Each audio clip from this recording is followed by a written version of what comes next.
তো নমস্কার বন্ধুরা, team S YouTube and Facebook চ্যানেলে সকল বন্ধুদের স্বাগত জানাই। তো অনেকেই ভাবছেন যে এই তো পরিস্থিতি, সরকার ঘোষণা করেছিল সাউন্ডের উপরে একটা চাপ আছে, একটা নির্দিষ্ট ৬৫ ডেসিবেলের মধ্যে সাউন্ড লিমিট করে দিয়েছে। বড় সেটআপ চলবে না, ডিজে পুরো বন্ধ, এইরকম একটা তো চাপ আছে প্রত্যেকের মনের মধ্যে।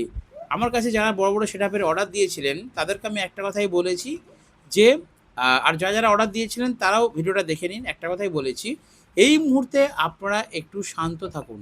অস্থির হবেন না, চঞ্চল হবেন না। একটু শান্ত থাকুন, কারণ এখন একটা আমাদের রাজ্যের উপর দিয়ে ঝড় চলে যাচ্ছে। কি ঝড়? বিজেপির ঝড়। কারণ বিজেপি সরকার ক্ষমতায় আসার পরেই দেখছি আমরা একের পর এক কিন্তু বারবার ঝড় উঠছে। সেটা প্রত্যেকটা ডিপার্টমেন্টে। স্বয়ং অভিষেক বন্দ্যোপাধ্যায় সেও শান্তিতে নেই। শুধু আমাদের সাউন্ডের উপরে যে চাপ এসেছে তাই নয়, বিভিন্ন দপ্তর, এমনকি স্কুল মাস্টার যারা, তাদেরকে আঙুলের ছাপ দিতে হবে। আজকে আবার নিউজে দেখলাম যে সরকারি কর্মীরা, তাদের সরকারের বিরুদ্ধে কোনো কথা বলা চলবে না, তাহলে কিন্তু আইনত ব্যবস্থা নেওয়া হবে। সরকারি যারা চাকরি করে তাদের সরকারের বিরুদ্ধে কোনো রকম প্রকাশ্যে কথা বলা যাবে না, তাহলে আইনত ব্যবস্থা নেওয়া হবে। তার মানে যারা চাকরি করে তাদের উপরে একটা চাপ আসছে। যারা হকারে করে, ট্রেনে, ট্রামে, বাসে আপনারা দেখেছেন, ট্রেনে বিশেষ করে শিয়ালদা হাওড়া স্টেশন আপনারা দেখেছেন, তাদেরও কিন্তু একটা চাপ আছে। তারাও কোথায় যাবে, কি খাবে, এই নিয়ে তারাও টেনশনে আছে। আবার বিভিন্ন নেতা মন্ত্রীরা তৃণমূলের, যারা এক্সপায়ার হয়ে গেছে, তারাও কিন্তু এখন টেনশনে আছে যে কি হবে না হবে। তাই আমার মনে হয় এই মুহূর্তে আপনারা একটু শান্ত থাকুন। অনেকে ভাবছেন যে আমার বড়, বড় মালগুলো আছে, আর কোথায় ভাড়া খাটতে পারবো না, কি করব, বিক্রি করে দিই। কিন্তু খদ্দের পাবেন না। এখন বিক্রি করতে চাইলে কাস্টমার পাবেন না। আপনি যেমন ভাবছেন বড়, বড় মালগুলি কি করব, আমি বিক্রি করে দিই। যাদের বড়, বড় সেটআপ বা যারা কিনবে বলে ভাবছে, তারা ভাবছে বড়, বড় তো এখন অ্যালাউ নেই, তাহলে বড়, বড় মালগুলো নিয়ে আমি কি করব? সবার জন্য একটাই সুবিধা হবে, ধৈর্য ধরুন, অপেক্ষা করুন। কারণ হ্যাঁ, আরেকটা কথা বলি, চারিদিকে আপনারা অনেকেই কমেন্ট করছেন, অনেকে বলছেন যে, "দাদা, এখানে বড় সেটআপ চলছে।" আমি নাম বলছি না, কারণ তাদেরকে হিট করা হবে। "এই জায়গায় এই সেটআপ চলছে, ওই জায়গায় ওই সেটআপ চলছে।"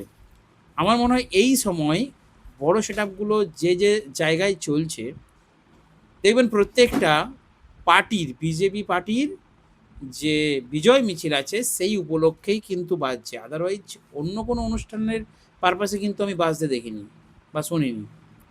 আর আমার মনে হয় যারা ইউটিউবে ভিডিওগুলো পোস্ট করছেন বা আপডেটগুলো দিচ্ছেন, ইউটিউবার ভাইয়েরা, দাদারা, সবার কাছে রিকোয়েস্ট করব এই সময় একটু বিষয়গুলো থেকে দূরে থাকুন। মানে আপডেটটা দেবেন না যে এই জায়গায় এতগুলো বক্স রেডি হচ্ছে। ছোট, মিডিয়াম হলে তার আপডেট দিন। যতটা পারা যায় হাইলাইট কম করাই এই সময় ভালো। আমার কাছে অনেকগুলো অর্ডার আছে। প্রত্যেককে আমি বলেছি, আমার কাছে 4-4 সেটআপ ২ টো অর্ডার আছে। 4-4 বলতে ৪ টে 2 এর পপ, ৪ টে মিড এরকম দুজনের আছে। একজনের ২ টো বেস, ২ টো মিড আছে, এরকম ২-৩ জন। অনেকগুলো অর্ডার আছে। তো সবাইকে বলব এই সময় একটু ধৈর্য ধরুন। জাস্ট ১ টা মাস, ১ মাস থেকে ২ মাস। ১ মাস থেকে ২ মাস অন্তত আপনারা ওয়েট করুন। তারপর দেখবেন আস্তে, আস্তে বিষয়টা কিন্তু নরম হয়ে যাবে।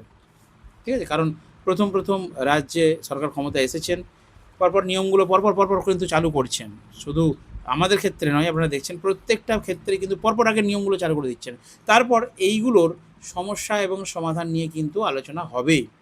অলরেডি আপনারা জানেন শুভেন্দু অধিকারী মহাশয়, আমাদের মুখ্যমন্ত্রী, জনতার দরবার বলে একটা কিন্তু প্রকল্প চালু করেছেন। প্রকল্পই বলব, জনতার দরবার হচ্ছে, আজকেও হয়েছে। সেখানে মানুষের সমস্ত সমস্যাগুলো তিনি নিজে হাতে রিসিভ করছেন এবং হ্যান্ডেল করছেন। তো এরকম ভালো মাধ্যম অবশ্যই তৈরি হবে আগামী দিনে। তো আস্তে, আস্তে সুরাহা হবে, অস্থির হবেন না, চঞ্চল হবেন না। আর ব্যবসার কথা বলি, যাদের বড় সেটআপের ব্যবসা, তারা অবশ্যই পারমিশন ছাড়া এই মুহূর্তে ভাড়া দেবেন না। পার্টির বিজয় মিছিল হলে আপনারা দিন, সেখানে কোনো সমস্যা নেই, সেটা সকলেই বুঝে গেছেন। আদারওয়াইজ কোনো প্রোগ্রাম বা অনুষ্ঠানে যদি ভাড়া দেন, তাহলে কিন্তু পারমিশন অবশ্যই দরকার। সেই দায়িত্বটা কার? সেই দায়িত্বটা আপনি যে সেটআপ মালিক, আপনার নয়। আপনাকে থানা থেকে জানিয়ে দিয়েছে। সেইটার দায়িত্ব হচ্ছে যারা ক্লাব কমিটির সদস্যরা রয়েছে তাদের। যে সমস্ত ক্লাব কমিটির দাদা ভাইয়েরা আমার ভিডিওটা দেখছেন তাদের কাছেও বলবো, আপনারা পারমিশন যেটুকু পাবেন তার মধ্যেই সেট আপ করুন, তার অতিরিক্ত করবেন না। আর রাত্রি 10টার পর বা 12টার পর, মানে 10টার পর 11টা 12টা ওই টাইমে দয়া করে সেট আপ এই সময় বাজাবেন না, জাস্ট 1-2 মাস ওয়েট করুন, তারপরে অবস্থা অনুযায়ী ব্যবস্থা হবে। আমাদের এখানে দাসপুরে একজন ভাড়া দিয়েছিল, তো নিয়ম মাফিক রিসেন্ট পশ্চিম মেদিনীপুরের ঘটনা বলছি, অনেকে খবরটা হয়তো দেখেছেন, রিসেন্ট ভাড়া দিয়েছিল। একটা ঘটনা বলি, সে ভাড়া দিয়েছিল, দেবার পর ভাড়া অলরেডি 10টা বেজে গেছে, রাত 10টার পর সে বলেছে 4টে JBL 10টা চং দিয়েছিল, বলেছিল 10টার পর আর বক্স বাজাবো না। মদ খেয়ে কমিটির ছেলেরা এসে কি করলো, তাকে মারধর করেছে এবং তার বাইকটা নাকি পুড়িয়ে দিয়েছে, তার বাইকটা জ্বালিয়ে দিয়েছে, মানে যে অপারেটর যে মাইক চালাতে গিয়েছিল সে আর যে মোটর সাইকেলে ছিল গান বাজায়নি বলে তার বাইকটা পুড়িয়ে দিয়েছে। তারপর পুলিশ টুলিশ এসেছিলো, ঠিক আছে। তো ক্লাব কমিটির ছেলেরা বলেছে যে কারা বা কে পুড়িয়েছে সেটা কিন্তু তারা জানেন না। এর মধ্যে অনেক ঘটনা রয়েছে, যাতে কেস টেস না হয় সেই জন্য ওনারা বলেছেন।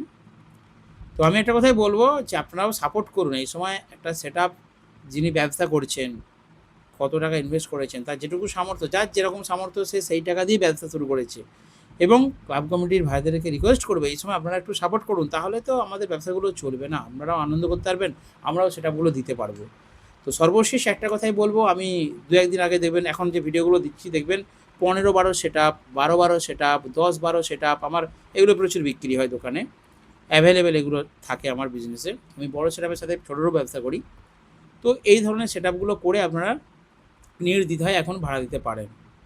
বড় সেট আপ যদি করার আগ্রহ থাকে, যদি ইচ্ছা থাকে, এই মুহূর্তে ওয়েট করে যান, অবশ্যই চলবে। হ্যাঁ, আপনারা বলবেন তাহলে কি বড় চলবে না, বন্ধ হয়ে যাবে? অবশ্যই চলবে, কিন্তু সময় এবং পরিস্থিতি অনুযায়ী আমাদেরকে চালাতে হবে, আমাদেরকে ওয়েট করতে হবে।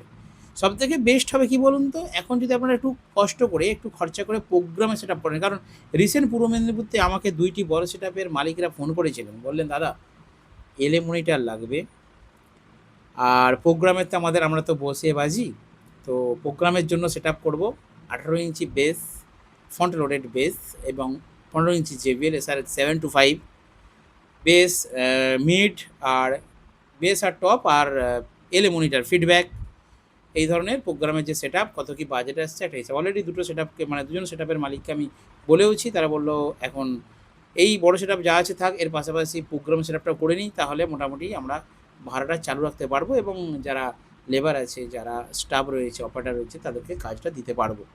তো আপনারা ক্লাব কর্তৃপক্ষ, যে সমস্ত বন্ধুরা দাদারা আমার ভিডিওটা দেখছেন, তারা পূর্ণ সহযোগিতা করুন, পারমিশন করে সেটা ভাড়া করুন। আর যারা সেটা বানাতে চাইছেন, যারা সেটা বড় বড় সেট আপ করে বসে আছেন, টেনশন করছেন, ভাবছেন বিক্রি করে দেবো, তাদেরকে বলবো ধৈর্য ধরুন না, 1.5 থেকে 2 মাস ধৈর্য ধরুন, দেখবেন সব সমস্যার সমাধান হয়ে যাবে। এটুকুই আশা রাখছি। দেখা হবে নেক্সট ভিডিওতে। বন্ধুরা ভালো থাকবেন, সুস্থ থাকবেন।